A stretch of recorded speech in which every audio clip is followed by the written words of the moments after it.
So this video is going to be in dedication for my grandma. She passed away yesterday, so I just want to have this video be dedicated to her in her memory. So no matter how long time passes, this video was, be a memory of her. Cruz. That's what we say in like Spanish. Cruz, grandma. In my case, but she had cancer. Well, she had breast cancer many years ago, like well over like 15 years ago. She survived that, but she came under another. I really don't know what specific type of cancer she got. Colon. I don't know if it's colon cancer, something very very bad.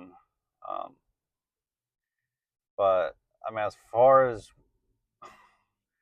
I was aware of, till recently, so this she got, I guess, diagnosed of this a year ago.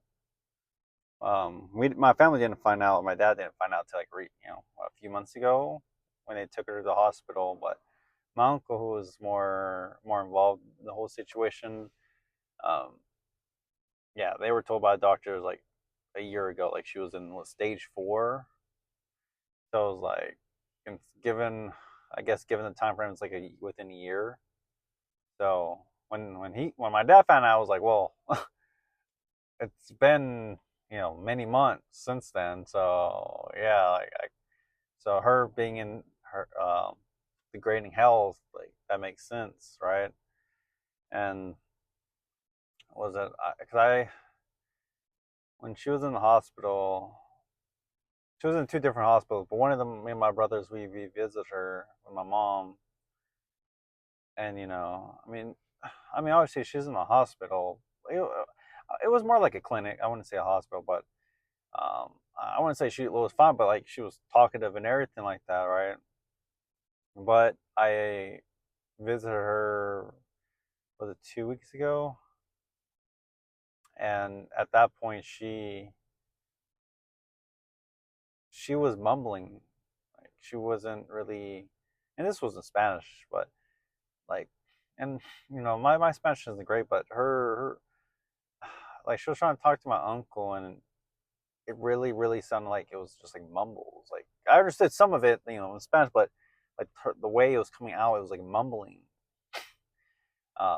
She couldn't walk. She was just laying down. She wasn't eating, and then since then, it just kept kind of getting worse and worse and worse. I mean, from my understanding, what weeks ago, she was in severe pain. Like she couldn't sleep. It was severe, right? But there was a point where I guess either the brain just shut off the pain receptors, and because at some point she just didn't feel pain.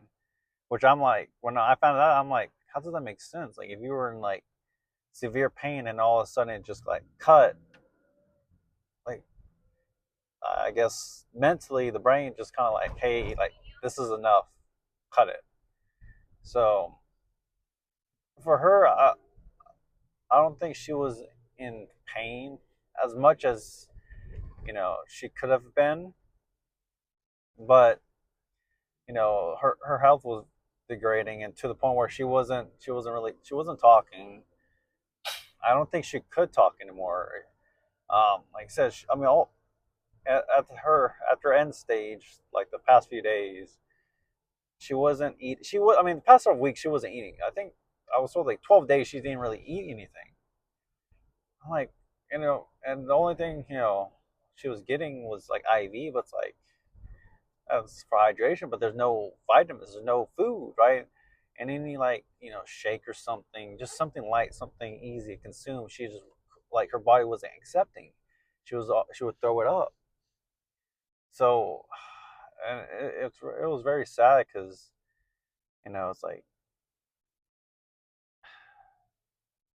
my uncle, I mean my dad too, but my uncle was really like close to her, and so he was trying to maybe deep down he knew it was time, but he was trying his best to keep her alive, and at some point I feel like she just kind of like she was done with everything, like I'm sure this. I mean, it was a massive toll on her body. She had chemotherapy for what 10, 50 plus. Um, radiation burns or scans, whatever it's called. So it was very rough on her, and so just one of the things I think she just was like tired of it all, and at the end point, she could barely just drink water, a little bit. I mean, I'm talking about like sips, and that's it. And seeing my grandma like deceased on the deathbed, we had a bunch of like relatives on her side there, so they were praying. Like, well, here's the thing: my mom called me because I was at home with my brothers. My mom called me and was like, "Hey, your grandma passed away." Which I'm like, "What? Like, didn't you guys go over there to like visit Fitzer?" And I guess turns out they went to go get ice cream or something for um, some of the cousins that were there. And yeah, they were coming back with ice cream when my grandpa called my dad. Was like, "Hey, your mom passed. Like, she passed away." And so I guess a few hours later, or not a few hours, like 2 hours later, so let's say an hour, 2 hours later, um, my brother was like, let's go over there. My mom, well, I guess my mom called my brother, and we uh, we went over there, and yeah, I mean, yeah, she's just there on the deathbed. It's kind of like surreal seeing someone deceased in front of you, right? Not like in the shows, movies, or in videos. When you see someone you've known and they're just not moving, just still as you can be. Uh, I don't know. It's one of those things where your brain understands it, but it's still like processing. Like, she's gone. Like, this is just what's left of the body. Her soul moved on. Soul, spirit, depending on what you believe. And so it was just one of those things. I touched her hand. My dad asked me to touch her hand.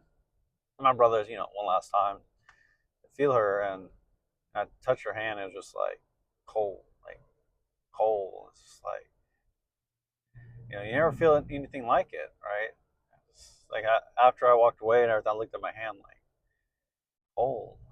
It's like it's a different type of cold than when it's like wintertime and it's snowing or like 30 degrees below, but 30 degrees or less, and it's like you're freezing, but you don't get that you're not that like you don't feel like that cold.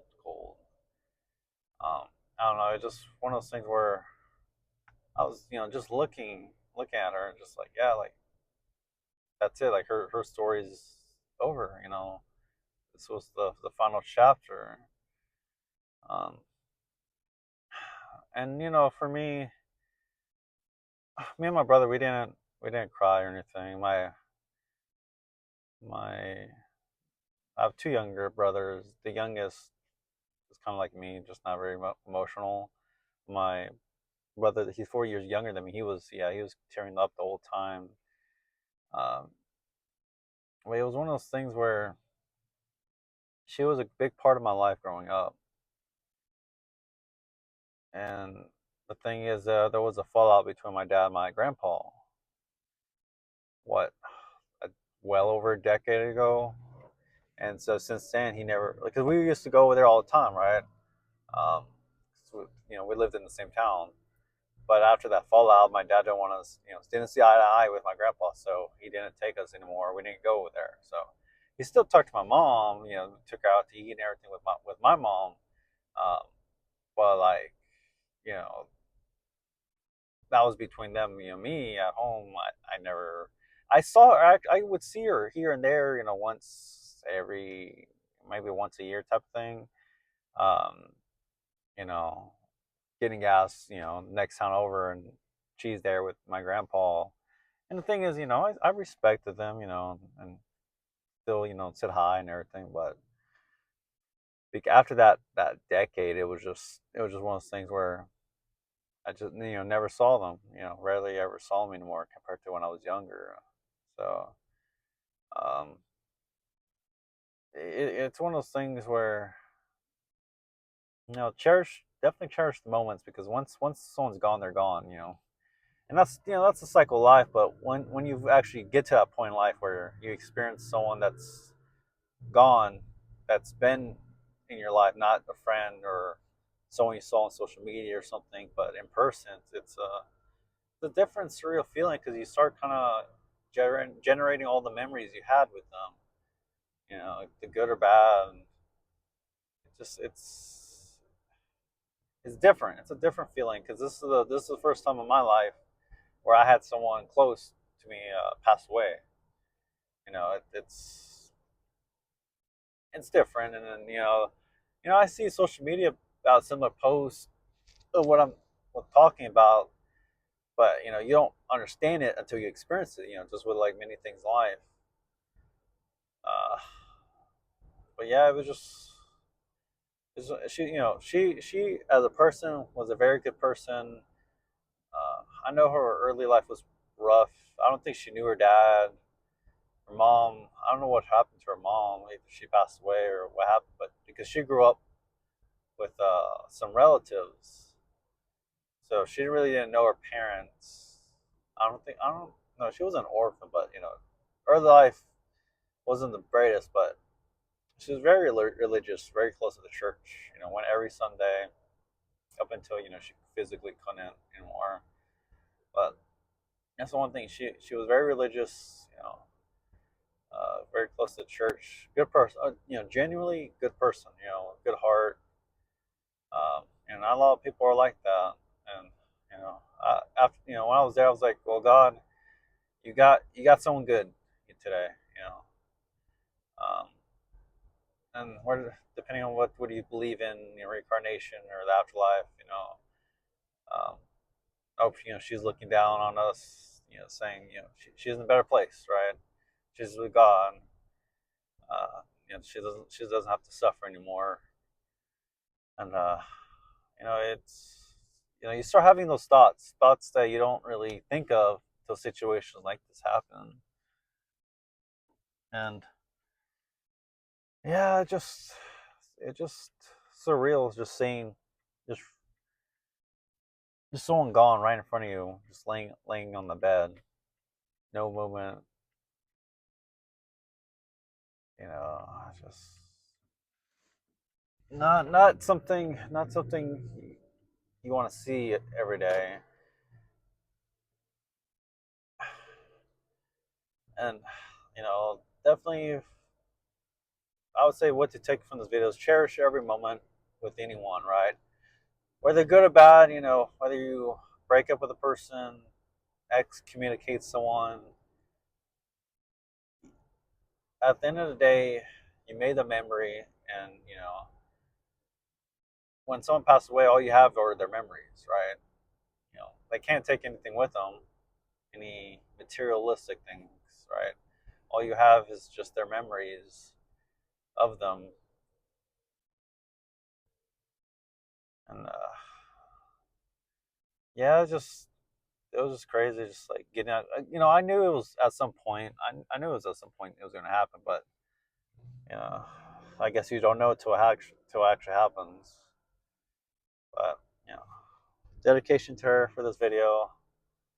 Just wanted to make it in her memory.